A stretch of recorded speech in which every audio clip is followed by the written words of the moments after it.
So if you find yourself in a relationship that's going through a rough patch, let's be clear. Every relationship goes through this, right? So you're not alone. So give yourself a break. Now, how do we fix it is what we're after. Most people don't know the steps that we need to take to get us out of here. And so we're going to discover, if you want it, we're going to give you 5 keys, 5 steps, 5 principles that you can use to save or improve your relationship. Let's get it.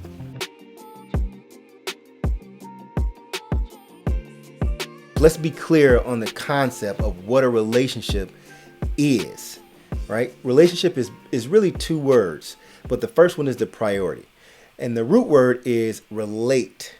Relate is simply things that 2 parties connect about. And if it's good, they agree on the things that they connect with. So you relate to something. You're familiar about something together. And relationship forms the word just meaning the state of being of things that you connected to, you're aware of, and that you agree on.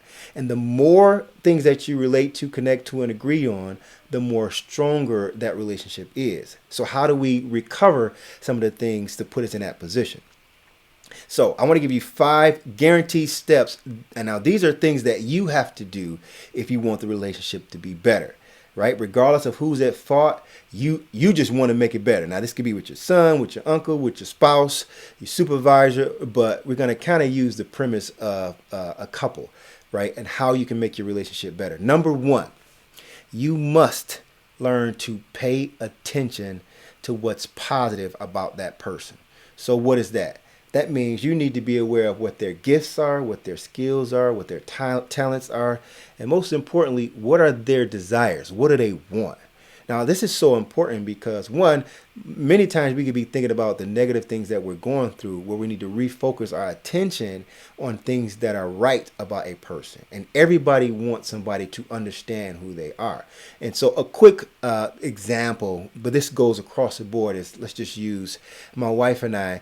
One day we went on a road trip a while back, and I got out to go pump gas, and I'm like, hey, babe, you want anything? She was like, I don't know what I want. Just get me whatever. And so I find myself on the inside of the store like, I don't really know what chocolate she likes or which bag of chips she would prefer, which drink she wants.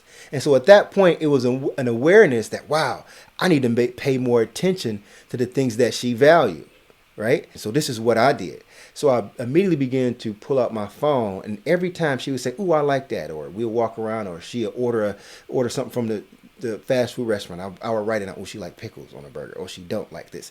And so what it is, you're tracking a thing. It's literally called the things my wife like, right? The folder. So you have to be intentional of your awareness of the things that you can connect about, right? So that's going back to that word relationship. Now, here's a little thing that my mentor gave me. The consequence of attention is thoughtfulness. So this is how you begin to get them on your mind in a positive way. Number 2, now this is probably the most effective thing that you're going to do. That's talk about positive things that you both already agree on. Example, you ever notice that your partner can be on the phone with one of their boys or their girl and they just talk for hours, like so easily, but when you guys have a conversation, like you struggle to communicate? Well, what are they doing? All they're doing is talk about something they both have the same interest on, and they can just go for hours. So if you're in a position that you currently don't have any things in common anymore, this goes back to that pay attention. This is where you have to find or create things that are of interest to the other person. So my wife, she sits and watch some late night sitcoms and a series of things on Netflix, which I personally don't have interest in. But because she like it, I'll sit there and watch it so we can engage in conversation about the thing that we both are aware of together. And so you can do this with just talking about your kids. You know, I have a former marriage that I can maintain a positive relationship to her because I keep positive communication about my son.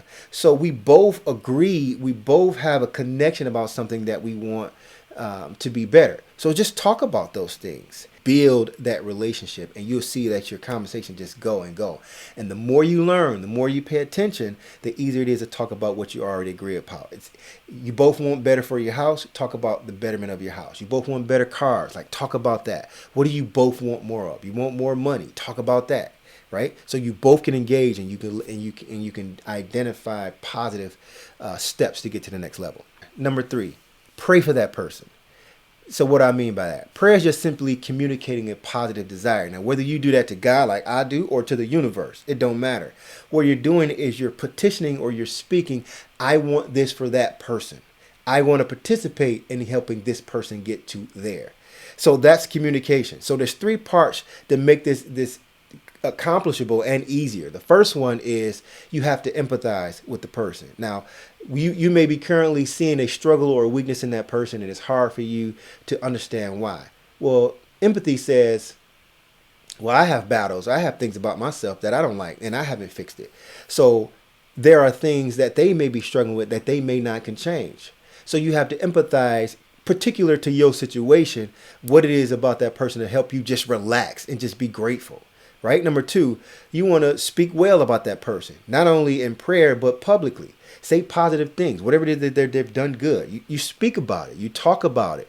You start to identify these things. And finally, and the most important, you have to do something that promotes their giftings or whatever is positive about them.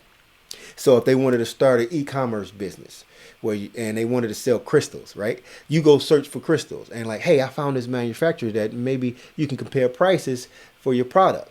Or say that they want to lose weight. You can say, well, hey babe, let's figure out, let's see if we can go to the gym together. Let's work out. I want to work out with you. I want to stretch with you. And so these are things that you are going to do in your process. This is is part of prayer, because there's a working element in how to activate this process of you communicating a positive desire for the person that you want to build a relationship. Number 4, this is so valuable. Appreciate whatever it is that they do. How simple it is, it doesn't matter. Mentor told me the consequence of appreciation is more. You get more of whatever you get. So the first thing is to pay attention to what they're doing. If they go to work, regardless if it's their obligation and you expect them to do it, you need to say thank you every once in a while. You need to say, I appreciate you for cooking this meal. I appreciate you for picking where we're going to dinner today. Right? You have to thank them. If you want them to do more of it, don't simply just expect them to do it, because it turns into resentment. It's like you don't want to do it. There's no reward for you doing it. So your assignment is, the next time they do something as simple as it is, literally open your mouth and let's say, you know what, thank you. I appreciate that. Even if it's something you can go back for something they did a while ago. Like, I remember, and just say thank you and watch that thing. It's a principle. It's going to come back and they're going to do it again. And again, this is relationship building. Trust me. So number 5, this is the last one I'm going to leave you with. You have to intentionally pursue common ground on things that you currently are disconnected in or disagree about. Right? So it's not enough to state your point and get off of it. If they don't concede to it, you're like, whatever. Again, it's the opposite of relationship. So what do? You try to find a common ground. So that means, how do you do this? You ask more questions. When somebody has a different point of view, you ask more questions about it. Don't get offended, because that's how they see the thing. And everybody is right based upon how their ideology. So you can't be mad at that person, just like they should be mad at you for coming to your conclusion, right? So if you intentionally seek for a common ground or pursue common ground, what it is, you'll find an area of agreement.